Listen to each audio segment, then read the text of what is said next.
नमस्कार दोस्तों, मैं डॉक्टर स्वप्निल सागर जैन निरामय होम्योपैथी के अपने इस YouTube चैनल पर आप सभी का बहुत बहुत स्वागत करता हूं।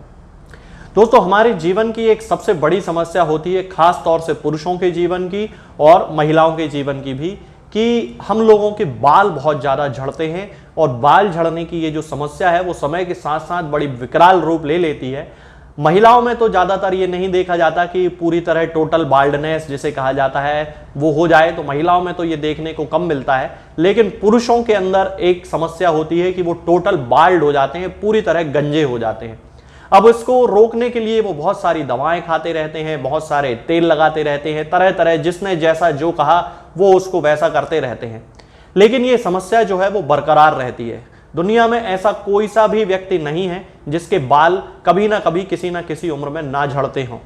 यदि आप लोग मेरे वीडियोस को कंटिन्यूअसली देखते हैं और मेरे लाइव सेशन को अटेंड करते हैं तो मैं अपना ही एग्जाम्पल हमेशा सबको देता हूं कि मेरे भी बाल 17-18 वर्ष की उम्र से लगातार झड़ रहे हैं और आज भी झड़ते हैं और बहुत बुरी तरह से झड़ते हैं। लेकिन चूंकि मैं एक खुद डॉक्टर हूं तो अपने ट्रीटमेंट को खुद करता रहता हूं ताकि मेरी जो बाल झड़ने की समस्या है उससे तो कुछ कमी आ सके उसमें। अब ये कब तक कमी आ रही है इसके बारे में कहना इम्पॉसिबल है, या बाल कब तक मेरे अभी बचे हुए हैं सिर पे इसके बारे में भी नहीं कहा जा सकता कि हो सकता है आने वाले 1-2 साल में मेरे अंदर भी टोटल बाल्डनेस डेवलप हो जाए। लेकिन इन कंडीशंस को रोकने के लिए मैं किन दवाओं का इस्तेमाल करता हूं वो मैं आपको कुछ वीडियोस में पहले बता चुका हूं। आज उन्हीं में से एक मेडिसिन के बारे में मैं बात करने वाला हूं जो कि हमारे सिर पे बालों को उगाने की मेडिसिन है। अब सबसे बड़ा क्वेश्चन यहां पे ये आता है, क्या बालों को उगाया जा सकता है? तो इसके 2 आंसर्स हैं, हां में भी और नहीं में भी। जिन लोगों के सिर पे हेयर फॉलिकल्स बचे हुए हैं, मेरी बात को ध्यान से सुने, हमारे स्काल्प में हेयर फॉलिकल्स होते हैं, जो जड़ें होती हैं, वो यदि बची हुई हैं तो फिर बालों की रीग्रोथ पॉसिबल है। यदि किसी के सिर पे हेयर फॉलिकल नहीं है तो फिर दुनिया की कोई भी दवा दोबारा बालों को नहीं उगा सकती है। आज जिस मेडिसिन के बारे में मैं आपसे बात करने वाला हूं ये केवल उन लोगों के लिए उपयोगी है जिनके की सिर पे हेयर फॉलिकल्स हैं, जिनके स्काल्प पे जो जड़ें हैं बालों की वो हैं। जैसे कि मेरे सिर पे अभी चूंकि जड़ें हैं तो इस दवा के इस्तेमाल से मैं उनको काफी लंबे समय से रोका हुआ हूं और काफी लंबे समय से रीग्रोथ भी पॉसिबल हो पा रही है, जिसके कारण अभी तक टोटल बाल्डनेस मेरे शरीर में डेवलप नहीं हुई है। अब ये दवा कब तक काम करेगी इसके बारे में नहीं कहा जा सकता, क्योंकि जो मेरा जेनेटिकल कॉन्स्टिट्यूशन है वो ऐसा है कि मुझे टोटल बाल्डनेस की समस्या से फ्यूचर में सामना करना ही पड़ेगा। ये बिल्कुल फैक्ट है। तो ये जो दवा है दोस्तों, इस दवा का नाम है विस्बाडेन। आप में से बहुत सारे लोगों ने इसका नाम सुना होगा। विस्बाडेन होम्योपैथिक मेडिसिनल सिस्टम की बहुत अच्छी मेडिसिन है जो कि हेयर रीग्रोथ कराती है। तो इस मेडिसिन के ही बारे में मैं आज आपसे बात करने वाला हूं। ये जो मेडिसिन होती है ना केवल बालों की रीग्रोथ के लिए यूज की जाती है, इसके और भी बहुत सारे काम होते हैं जिनके बारे में मैं आपको क्रम से बताऊंगा। इसका जो पेशेंट होता है, सबसे पहले यदि उसके मेंटल सिम्टम्स की बात करते हैं तो इसका जो पेशेंट होता है वो थोड़ा सा अपनी लाइफ को लेके थोड़ा सा उदास हो जाता है, क्योंकि इसकी जो मेंटलिटी होती है वो थोड़ी सी कमजोर हो जाती है, अपने आप को अंदर से थोड़ा सा वीक महसूस करने लगता है।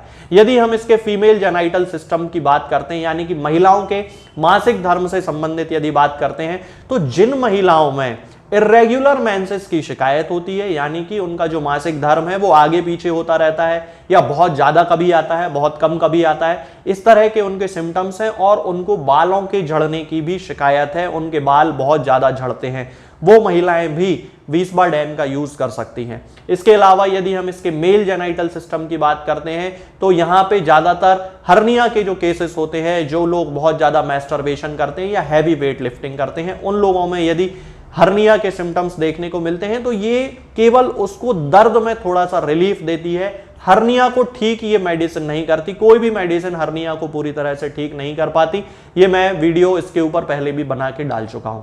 यदि हम इसके बालों से संबंधित बात करते हैं तो ये मेडिसिन हेयर रीग्रोथ के लिए बहुत अच्छी होती है, और जिन लोगों को बाल बहुत ज़्यादा झड़ने की शिकायत होती है, कंटिन्यूअस दिन में जिनके 40 से 50 बाल झड़ते रहते हैं, उन लोगों के बालों के झड़ने को ना केवल ये रोकती है बल्कि उनके हेयर रीग्रोथ भी कराती है। यदि उनके, जैसा कि मैंने अभी थोड़ी देर पहले बताया था कि यदि उनके स्काल्प में थोड़े बहुत भी हेयर फॉलिकल्स हैं तो वहां पे हेयर रीग्रोथ तो जरूर होने लगती है। अब दोस्तों यहां पे एक क्वेश्चन ये उठता है कि क्या ये बालों के पतलेपन को भी ठीक करने में मदद करती है? तो इसका आंसर है जी नहीं।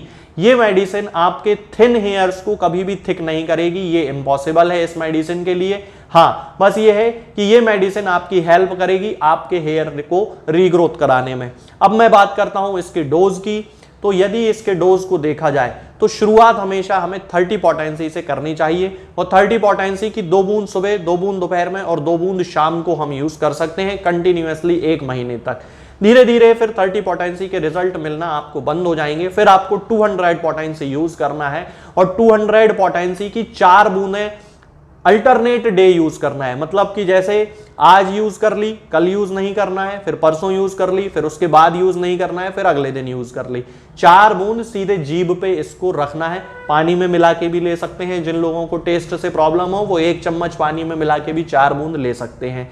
तो ये जो मेडिसिन है ये आपकी हेयर रीग्रोथ को कराने में आपकी बहुत ज्यादा हेल्प करेगी जिन लोगों के सिर पे हेयर फॉलिकल्स होंगे। लेकिन यहां पे मैं एक बात दोबारा क्लियर कर देना चाहता हूं कि जिन लोगों को जेनेटिकली ही हेयर फॉल की प्रॉब्लम है, जैसा कि एग्जाम्पल मैंने अभी थोड़ी देर पहले मेरा खुद का दिया था कि मुझे भी जेनेटिकली हेयर फॉल की प्रॉब्लम है, तो उन लोगों को ये हेल्प करेगी, इसमें कोई दो राय नहीं है। लेकिन कब तक उनको बचा सकती है इसके आंसर देने में थोड़ी सी जो है अनिश्चितता है, क्योंकि उसका आंसर नहीं दिया जा सकता, क्योंकि जिन लोगों को जेनेटिकली बाल्डनेस डेवलप होना है उनको तो होके ही रहती है।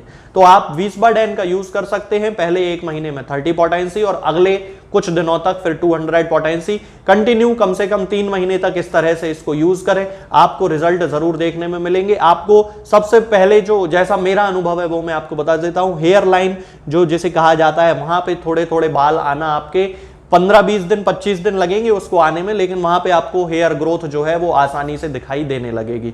आज के इस वीडियो में दोस्तों फिलहाल इतना ही। आगे के वीडियोस में हम बात करेंगे कुछ नई बीमारियों के बारे में और उनकी होम्योपैथिक दवाओं के बारे में। तब तक के लिए जय हिंद, जय भारत। दोस्तों, होम्योपैथिक दवाओं को खाने का सबसे अच्छा तरीका होता है कि हम हमेशा खाली पेट इन दवाओं को खाएं। जिन दवाओं को दिन में केवल 1 बार खाना है उन्हें सुबह खाली पेट खा लेना चाहिए, मुंह में अच्छे से कुल्ला करके, गार्गल्स करके मुंह को साफ कर लेना चाहिए, और उसके बाद हमें होम्योपैथिक दवाई खा लेना चाहिए। जिन दवाओं को दिन में 2 बार या 3 बार या 4 बार खाना होता है, उन दवाओं को खाली पेट खाने का मतलब होता है कि हम उन दवाओं को खाने के लगभग आधे घंटे पहले या फिर 2 से ढाई घंटे बाद ही खाएं, और उस स्थिति में भी हमारे मुंह में किसी भी वस्तु का, किसी भी चीज का स्वाद नहीं होना चाहिए, ना ही हमारे मुंह में किसी भी चीज की गंध होना चाहिए, जिससे कि ये होम्योपैथिक दवाएं हमारे शरीर पर बहुत अच्छे तरीके से काम कर सकती हैं। तो हमें हमेशा ये ध्यान रखना है कि जब भी हम होम्योपैथिक दवा खाएं हमेशा खाली पेट खाएं और हमारे मुंह में किसी भी चीज का स्वाद या किसी भी चीज की स्मेल ना हो। अब बहुत सारे लोग ये सोचते हैं कि हम कच्चा प्याज खा सकते हैं या अदरक खा सकते हैं या हींग खा सकते हैं या इलायची खा सकते हैं या नहीं। बिल्कुल, आप इन चीजों का इस्तेमाल कर सकते हैं। होम्योपैथिक दवाओं को खाते समय आप इन सभी चीजों को बड़ी आसानी से खा सकते हैं। बस याद ये रखना है कि जब भी आप होम्योपैथिक दवा खाएं, इनमें से किसी भी वस्तु का, किसी भी चीज का स्वाद आपके मुंह में ना हो। यानी कि जब भी आप इन्हें खाएं तो इनके खाने से या तो आधे घंटे पहले होम्योपैथिक दवा खा लें या फिर इन्हें खाने के 2-2.5 घंटे बाद, जब कि आपने मुंह में अच्छे से कुल्ला कर लिया हो, अच्छे से गार्गल्स कर लिए हो, तब इन होम्योपैथिक दवाओं को खाएं। तो आपको हमेशा होम्योपैथी के सबसे अच्छे रिजल्ट देखने को मिलेंगे। लोग गलती यही कर देते हैं कि वो प्याज खाना छोड़ देते हैं, कच्चा प्याज, लहसुन, अदरक, हींग सब खाना छोड़ देते हैं, लेकिन फिर भी उनको मुंह में सफाई ना होने के कारण होम्योपैथिक दवाओं का अच्छा रिजल्ट देखने को नहीं मिलता है। ये होम्योपैथिक दवाएं आपको किसी भी ऑनलाइन फार्मेसी पर या आपके घर के नजदीक किसी भी होम्योपैथिक मेडिकल स्टोर पर बड़ी ही आसानी से उपलब्ध हो जाएंगी। ये दवाएं हर होम्योपैथिक फार्मेसी पे उपलब्ध होती हैं, हर ऑनलाइन फार्मेसी पर उपलब्ध होती हैं। इसलिए आप वहां से इन दवाओं को प्राप्त कर सकते हैं। निरामय होम्योपैथी क्लिनिक से ना ही किसी मरीज को कोई दवा